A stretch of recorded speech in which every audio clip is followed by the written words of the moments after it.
If you're coming for me, hope you're ready for a demon. I got eyes in the back of my head, I'm seeing. Take me for granted and you know I'm leaving. I'ma take what's mine with the webs I'm weaving. I could take this crowd from seeing to believing. What's going on, everybody? How you doing? I am Slipshock, and we're gonna talk about the dev Q&A number 2 they did. I didn't even know they had the first one. Sorry about that. But let's go ahead and get into it.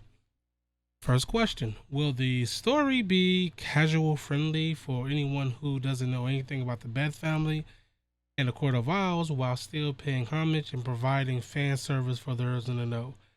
I kind of never understood that. If you don't know anything about the game, why you got nothing to do with me. So we wanted to make sure the game would deliver an engaging and entertaining experience for whatever level of previous awareness about Batman that a player had brought with him. So if you're totally new to Batman or vaguely heard about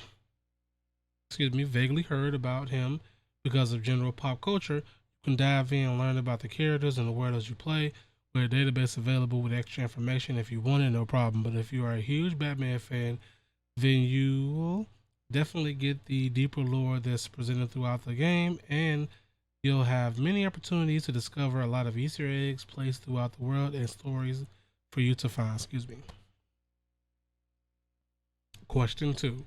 Do you have to play the game 4 times as each character to get the full story? Answer: you can play the game fully as one character or alternate between each as you wish during the single playthrough. You'll still get the full main story. However, each character has a story arc with multiple cinematics that is unique to them. Each character has unique lines and interactions on comms, etc., that are unique. So while you can play the game once, if you choose to do a playthrough as one single character, you can definitely replay the game to see variations between each, as well as experience several unique character moments and cinematics. Question 3 is: how many villain stories will we have? Is it going to be just Mr. Freeze, Harley Quinn, and Clayface? Or are we potentially going to see more? The answer is going to be yep. Our trio of rogue galleries have a lot of unfinished business with our heroes, but don't forget we have the Court of Owls as our main threat in the game, and with all of them running amok in Gotham, the Bat family is going to have. Why do they call it the Batman family? I'm normally saying the Bat family, but the Batman family is going to have their hands full. We put a huge effort into making these villains have their own epic character arcs, and they are pretty content heavy excuse me. So we are excited to show you our spin on these iconic villains in a Gotham City without Batman. Fuck, I can't read. The fourth question, I think. It is: in your opinion, would it be better to play through the character with just one character or switch up doing single play throughout? Like, is it best to just go back and experience each character in a different playthrough, or is it okay to try to play as them all in one go? The answer is really up to your preference. For me, I have no problem switching up in a single playthrough. Sometimes I pick a character depending on my mood. Sometimes it's a Red Hood day. True. Sometimes it's a Batgirl day. I found the way the game is split up into nights makes it easy to justify switching characters. Okay, that right there is a good point. Maybe we don't have to, make your identity into the character. Maybe you can switch it up. So yeah, that's cool. I think this is question 5. Is there unique lines in missions depending on who you pick? Like Richard? Yep. It's Dick, bro. Don't try to play semantics right now. Like Richard and Jason. That don't even sound right, bro. Like Dick and Jason having a bit of chit chat, or do all of them have the same lines no matter what? We have each mission was written with a unique dialogue for each night, from their lines in the cinematics to the combat lines, general lines, and comms conversations they have in the mission. They are each of them.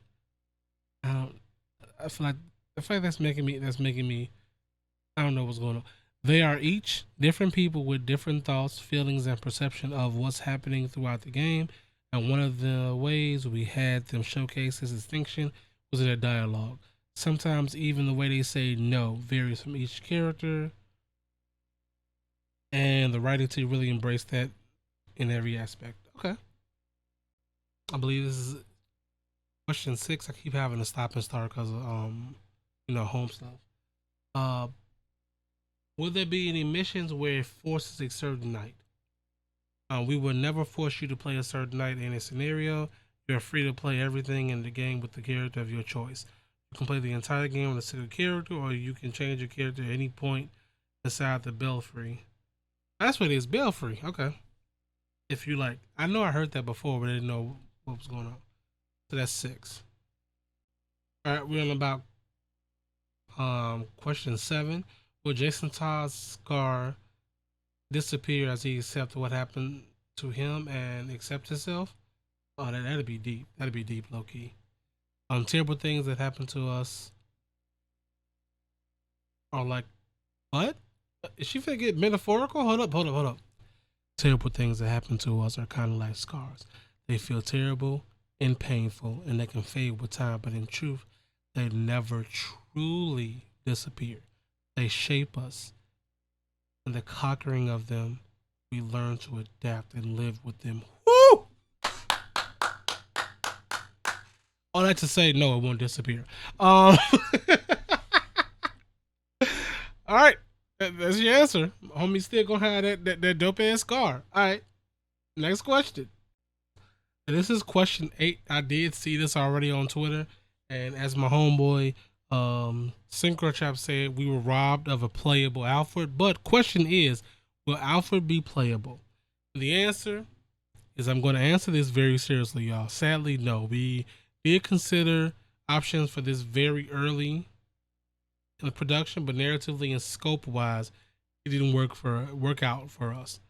That said, my official reason for the no, however, is as follows.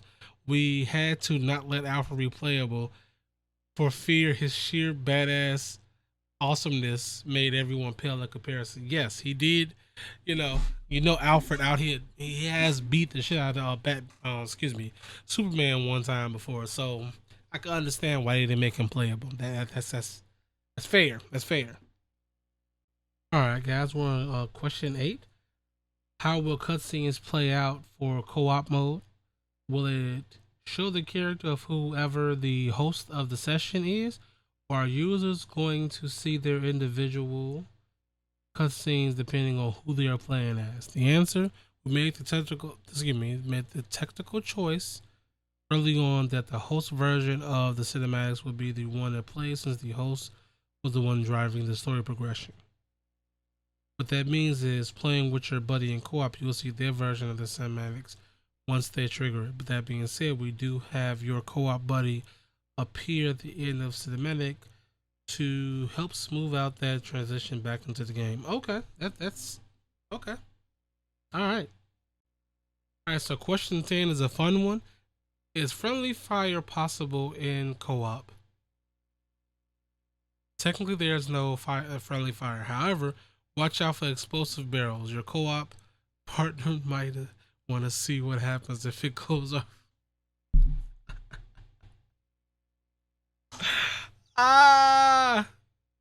Hey, Synchro, watch out for the explosive barrels, big dog. Your co-op partner might want to see what happens when it goes off with you right next to it. I'm just saying. I might have to check that out for science reasons, All right, we got another long one with question 11. While playing co-op with a friend, assume said friend is across the map and I need to do a story mission. Can I do this story mission and encounter cutscenes while said friend is still exploring across the map? Answer to that is, in the open world, your friend can be on the opposite side of Gotham fighting crime and is untethered. What does that mean? It means we're entering a dungeon or triggering a story in the open world. You can decide to trigger that cinematic. Your friend will be teleported to you after a short countdown to make the trek back easier. I'll give an example that you might have seen in some of the press coverage. In the Harley Quinn mission, you have an objective to go to Blackgate Prison. Both you and your friend could be fighting crime all over Gotham City, but once you decide to enter Blackgate, your friend, player 2, will be brought along for the ride since it's a story mission. Figured as much. It's kind of almost similar to how Destiny has theirs, where you technically could be in a different part of the level, but as soon as y'all start a mission, it tells you, "Hey, leader's doing a mission. We finna start this up." So that's pretty good to know. All right, question 12. Is there a photo mode? I'm pretty sure I know who asked that.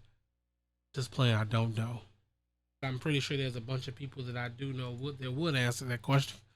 Yes, there is, and you'll be in for a treat when the options and filters we included for you to play around with. We can't wait to see what you guys will do with it. Thank you, Jerome. Okay, Jerome. Good question, Jerome. Let's go ahead and just hop on to the next question real quick. All right. How many skins do the Bat Cycle have? Right now, we have 3 different Bat Cycle skins, and each of them has a variant of colorways that can be applied. That's interesting. All right, next question. All right, I think this is like 14 or something like that. Question: for the skins that change the character appearance, does it also change for the cutscene? For example, if we use the Jim Lee costumes, will he have the longer hair in the cutscenes, or will it be the same base model? One of the key goals early on was to keep you immersed in your character throughout the game's progression, and that applies to all the cinematics well.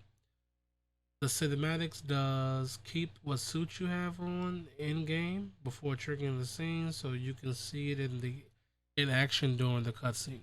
I can tell you each character's suit brings a totally different vibe to the scene. Better yet, I urge you to check out how many different suits look in each of the scenes yourself. But I have to warn you, we have 4 characters with 16 suits each. Okay, that's cool. So I'll let you do the math, and that's not including all the customizations and colorways. Holy shit. Another suit question. Question 15. What did they mean about the weirder colorways? Will they be animated? Our colorways are roughly grouped into familiar brands with colorways, some theme colorways, like a blacked out version, for example, and then we have the wilder ones. A favorite a favorite I keep seeing popping up in our playtests is our bubblegum colorway. That's just meant to be fun. Oh, okay. All right. I think these next couple of questions are like suit questions. So, will the customization of each suit be accessible immediately when you get the suit, or will it be that you have to unlock the choice to change that part of the skin? That's what it looks like. When you unlock a suit, you unlock the customization for that suit. Colorways are unlocked separately, so you can. Looks like you can unlock the customization for it, but the choices that you can use are something separate that you have to get. That's what that looks like. Let's get to the next one. Are all of the outfits original, or would there be some pre-existing show games and movies? Tough to say. None are 100% direct one of a comic movie suit. We have a few that are heavily influenced by their look, and even our more original ones have some of that comic influence. When starting with a more comic influence, there are layers of details that are added to the models to keep them realistic and grounded in our world. We are often designing them right down to even the small buckle and zipper texture of their fabric and the seams in their clothes. That's pretty cool. The 80s disco style Nightwing suit with exposed checks, collar, and all. Oh, I wish. I do remember seeing a version of version in the initial sketches inspired by that suit years ago. That means we might get one. All right. Let's see. Are the transmogs unlocked in the game more like the Jim Lee from the Visionary pack, or like the new suits, or are they more custom colored versions of the style suits? Transmog is a full head to toe look. As a result, transmogs are not customizable like a suit style. They are presenting a look as it was designed and allows us to do a lot of custom things on the model and texture. Perfect. All right. Will you release a soundtrack when the game releases? Absolutely. We'll be dropping the soundtrack digitally on October 21st to coincide with our release of the game. We have some phenomenal music scores from our super talented composers, The Flight and Doris D Man. I have no idea. I'm not going, if I messed the name up, sorry. Both are no strangers to AAA games, as well as some prizes. There are something for everyone. Grandiose set pieces, emotional drama scores, and epic Hollywood action. We can't wait for you to hear it.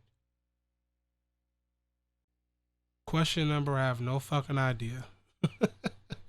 Will Tim be buying this universe, and will there be other forms of representation in the game?